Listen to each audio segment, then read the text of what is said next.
Hi guys, ito nga yung New Year ganap namin. Ayan, nag-get together lang kami ng mga kasamahan namin dito sa work.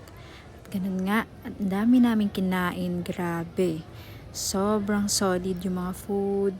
Unlimited chicken, unlimited samji. Wow, sobrang busog. At ito naman ang naging New Year's Eve na, ayan, daming fireworks, kabilaan, at ganyan din na.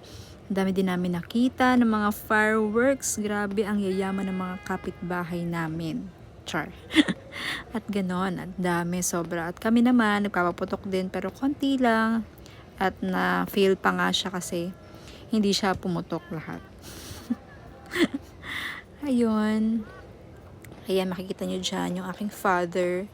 Ayan, pinapasindi niya yung mga kawawa naman. At ito na nga noong January 1, nag-duty kami ng mga kasamahan ko dito sa work. Ayan, ang saya-saya namin na pa kami, nagkaroon pa kami ng mga bloopers. Ayan, Happy New Year! Ay, ay, ay, ay, ay, ay, ay.